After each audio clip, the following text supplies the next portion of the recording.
So let me try. Who's a student in the audience? Okay, some 5 people. Has a legal background? Wow, that's a majority. Who knows anything about mathematics? Who's a straight A-level student in mathematics? Okay, that's a challenge. Apart from the introduction, I won't stand in front of this slide. Apart from the introduction, I'm also a professor of applied mathematics. And I'm using that in this area. I left out the slides with the mathematical proofs, but you will see some of that. Let me see. Yep. The topic I will be talking about is award criteria in EMAT tenders, right? In literature, in professional purchasing literature, that's called supplier selection. That's a different thing from the selection criteria that you were talking about, right? So those are the first 2 slides. In the new directives, the award criteria and the way you have to do that has only received very little attention. As indicated, it's only a few paragraphs that are about awarding. Whereas most of the court cases are about the issue, you won and I would like to have won, right? So that's sort of a disbalance. Now, what I will do is I will give you 2 examples to show that there haven't been any mathematicians involved in drafting these new directives. I can easily show 10, but then I need 140 minutes instead of 14 minutes. But there are lots more. And if you don't like these, I can easily give you 10 more. Okay, first of all is the price-quality ratio. This is something in which, say, the commission tries to do some mathematics and they're wrong. Next one is they forgot to do some mathematics and they're wrong too. But this is price-quality ratio. First we see what we do in practice, and then we see what's in the directives. What we see in practice is usually that you get some points for price, you get some points for quality, and some other criteria. And then you weigh them, weighted factor score, you weigh them, you add them, and who gets most points is awarded a contract, right? This is called weighted factor score. This is a very well-known method. If you draw this in a line in which you have on this side price and on that side quality, then you can say this bid A and bid B have the same value. There's some line between them. Because here, going from A to B, you get more quality, but you also have to pay a higher price, right? There's some line here. Now you can do that for A and B, but you can also do that for many, many more. And what is most important, of course, is to end up with a high quality and a very low price. So in the bottom right of this picture. This is what we do in practice. We try to get to the bottom right of this picture as far as possible, and the further you are on these lines, so this line is better than that line. Yeah? Very simple picture. What's in the directive?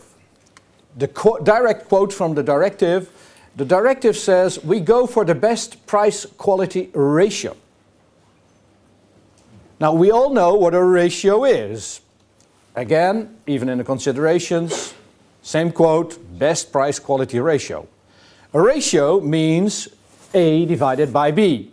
That's a ratio. Price divided by quality. Should be as low as possible. We can also draw that picture. And to start with, it looks very much the same. Again, you can have a bid A here and a bid B there, and they have the same evaluation. But now, if you draw the other lines, they look like this. Price quality divided, they always go through the origin here. Now if you compare this, and again, let's see, direction better performance, you want to be in the bottom right. Now, if you compare this with what we always do, the green lines, you get this picture. May look a little bit blurred, but what I want to make clear is that if you compare C and D, and we want to go as much to the bottom right here, if you take the red lines, then D is better than C, because it's further down, right? In the red lines, D is better. In the green lines, C is better than D. Yeah, C is further down. There's a distinction between this line. Same holds for A and B, and I can add in millions of other examples. Meaning that what's in the text of the directive yields a different winner than what we do in practice. So far from the mathematics from Brussels. Is it very bad?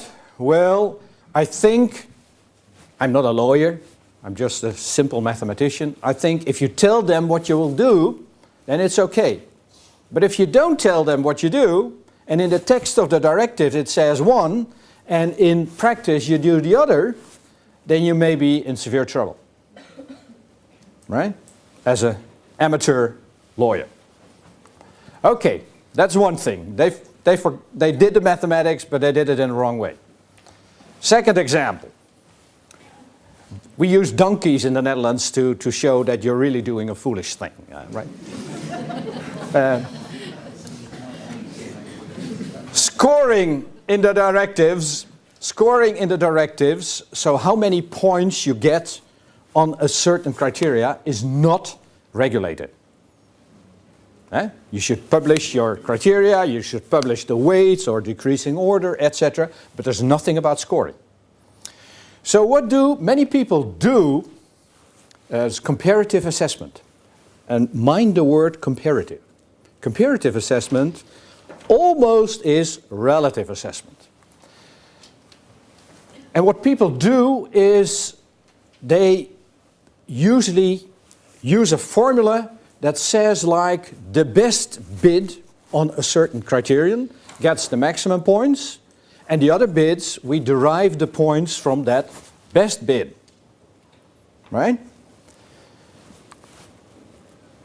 That's done frequently. I have no data across Europe. I have data which are cited in here, and it's nice, especially if I'm in Cardiff, to quote Martin Sykes, Value Wales, for the fact that this practice, relative scoring, is used quite frequently.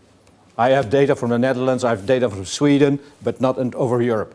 But basically it says something like, say half of the tenders are scored this way. Yeah? The best bid gets maximum points, the other bids we derive from that. Here we do that for price and non-price criteria, etc. I'll give you an example. This is a quote from a tender done by the Dutch Ministry of Economic Affairs. And they implement our directives, right? So that's a quote from their thing. And they use the formula, the score you get is the maximum points you could get times the best price divided by this price. Now, if your price, this price, is exactly the same as the best price, so you have the best bid, then this is 1, and you get the maximum points. If you're twice as expensive, this is a half, and you get half of the points, right? It's a very simple formula. Here's an example. I've got bids, 5,000, 15,000, 17,000, 19,000, and I already gave points for the quality, but I have to translate these into points. We use this formula. You can get 50 points for this and 50 points for that. Price score is 50 times the best price divided by the price. So this guy will get the 50 points. This guy will get 1/3 of the 50 points. Everybody with me? This is the most of the mathematics I will show you, right? You get a thing like this, and you see here that the guy with the best qualitative proposal, which was the most expensive, still wins. And this guy, who was having a very, very low price, but also a very poor quality, is non-competitive at all. He gets the last. and this is the order. Supplier number B is second before last, right? Now, this is the way most tenders in Europe end. He gets the contract, D, everybody happy, nothing happens. This is how it ends. But here you run a huge risk, because suppose number A is out. He's bankrupt, he merges, he withdraws, or whatever. He's out. You use the same formula, but then the 5,000 that was here is no longer there. So you have to recalculate the scores for this thing, and this guy, B, now will get the 50 points. If you do that, B gets the 50 points, you can recalculate these remain the same. And look now what happens. D, who was the winner, is now last. And B, who was one before last, is now the winner. Of course, D will take this guy to court, because he won, etc., and should make a difference. Yeah? So if you do this, frequently you don't have any problem, but you could have huge problems. There's another thing about this, because I tell you the story now, A drops out. I could also tell you the story the other way around. Start here. And if I'm supplier D, and I basically know what my competitors will be doing, and I see, hey, I'm going to lose this battle. You know what? I have a friend, maybe even a daughter company. I say, hey, please submit a bid. You shouldn't worry about quality. Just meet the minimum standards. You can forget everything. You can be spoil coffee on the tender. Doesn't matter. We go for this. And then I will be the clear winner in here. The other way around. So you run huge risks by doing this. It may lead to court cases. Who wins? It may open the door for suppliers to manipulate what's happening. And basically, and that's to me is the main issue, it is very, very unprofessional. Because, look at this. Look at the difference we have here between supplier B and supplier D in score on price. This is, say, 3.5 points, right? 16 to 13.1. Now, depending on whether A participates or does not participate, we get 11 points difference for the same price difference. And you let that depend on somebody deciding to participate or not to participate. No matter about the legal issues, this is purely unprofessional as a buyer. Still, this is done in, say, half of the European procurements in the public sector. Yeah? And the new directives don't say anything about it. This is not a new thing. This is not a new thing. Mind you, Portugal outlawed this possible way of scoring back in 2005. So they know, at least Portugal knows, in their local implementation of the law. Yeah. So this is known, but apparently not picked up in Brussels. Final words. Very little attention to the award phase. I think that's a bloody shame. Court rulings are not always clever. Judges frequently refer to the you should have said before, because now, and you can only know afterwards. Besides, this is not new. There's a huge group of mathematicians working in multi-criteria decision making, which is a huge field. They have their own society, they have their own journals. They know all of this. And not since last year, no, last, say, 50 to 100 years this is known. Yeah? This is known, but it's very little attention in public procurement. And so I would like to stress the fact that even mathematics can play a very important role in public procurement. Thank you.